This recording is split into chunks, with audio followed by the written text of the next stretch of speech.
things that I think is most exciting is that right after lunch, I'm going to speak about this in a couple of seconds again, but right after lunch, Sherry Wallace, who is the head of IT for the City of Vancouver, is going to be doing a session here in which I hope everybody in this room will go, because she's looking for advice on what data we should be trying to open up and how we can open up that data. So technical solutions, but also what data we can be opening up, and just generally soliciting the ideas, support, and problem-solving skills of the people in this room.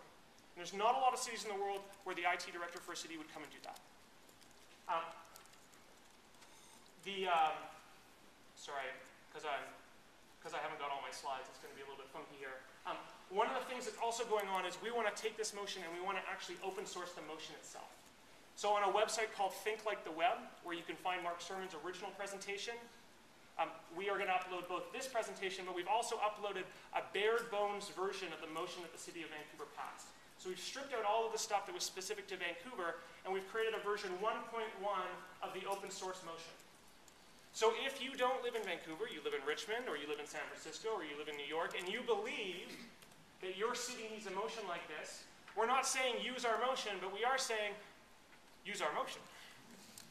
And if you don't think it's appropriate for your city, edit it. And I work at the thinklikeaweb.org website, and if you want to create a fork for your city, just let me know. I'll create a new subpage for your city. You can take that there, and you can start banging away at it. If you want to lead the effort in your city, I'll give you access to the website, and you can serve as the module owner for that version of the motion. So our goal here is to share this. The more people who use this motion, the more powerful open source options and open source data and open data will be. So the other piece I want to say is, and this is a more sensitive part. I really wrestled about whether or not to share this, but I'm really nervous about how long it took a motion like this to get passed in a city. As far as we know, Vancouver's the first city to pass a motion like this. And one of the things I think this community really needs to hear is it needs to get better at how it mobilizes itself in a political manner.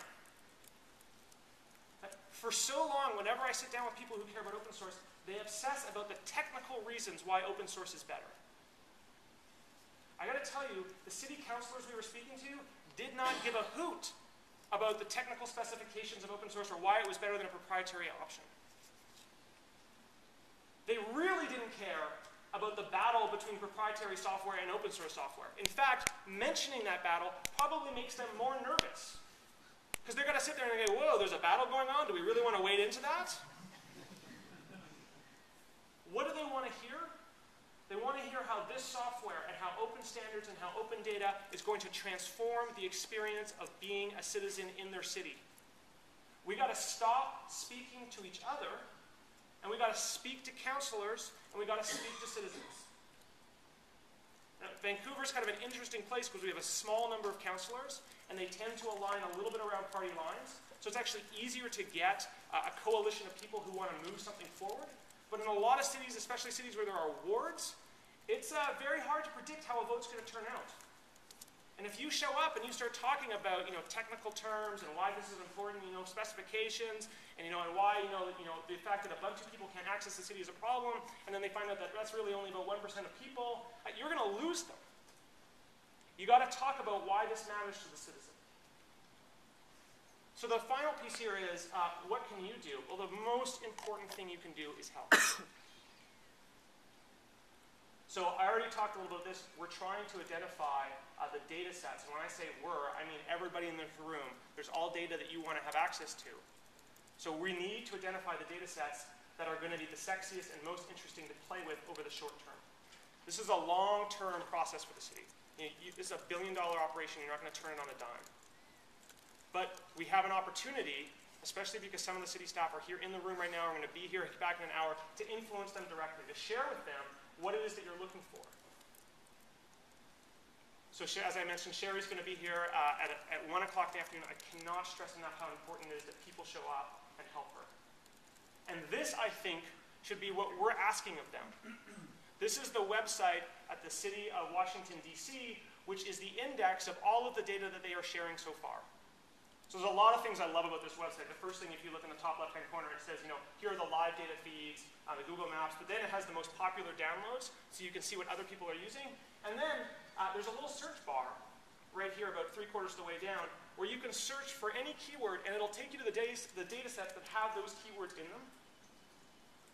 And then underneath it, the web page here actually goes on for miles and miles and miles. I think there's like 200 data sets now, and it lists them.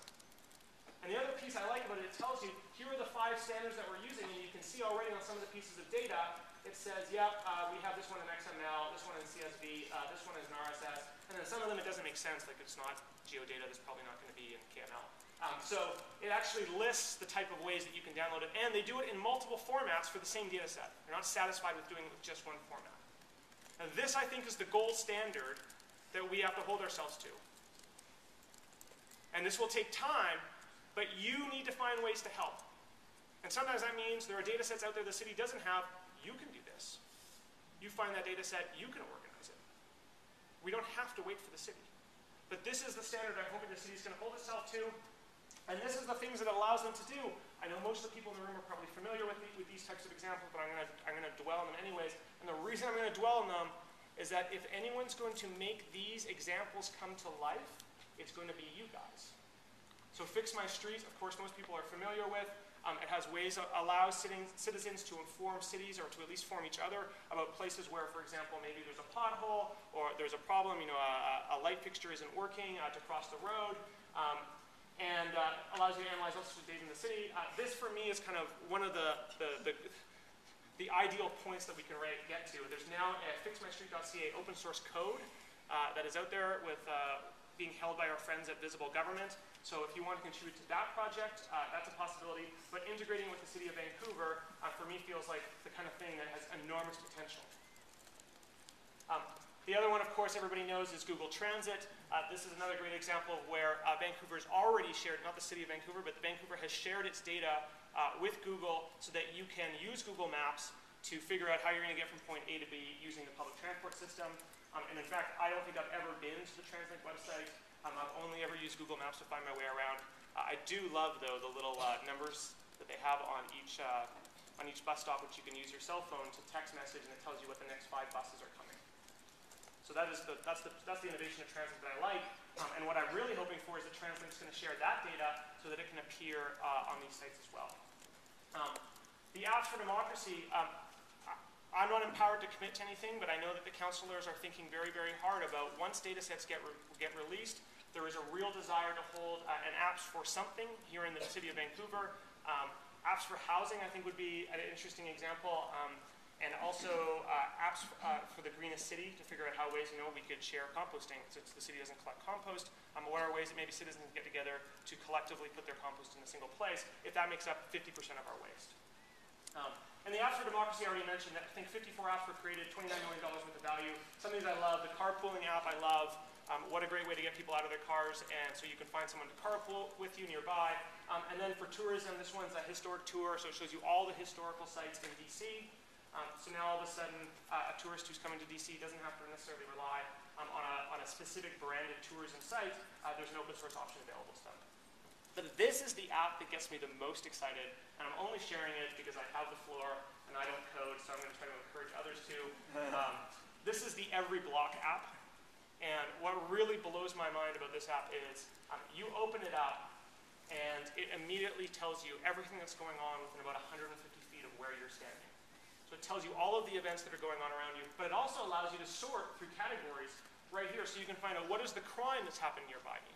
Now for the City of Vancouver, I can imagine all sorts of things like what are the zonings for this block? What are the development applications in this block? What's the crime that's happened here?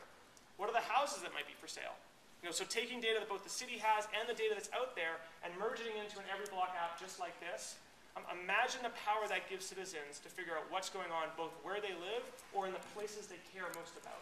They simply open their phone and all the data is right there waiting for them.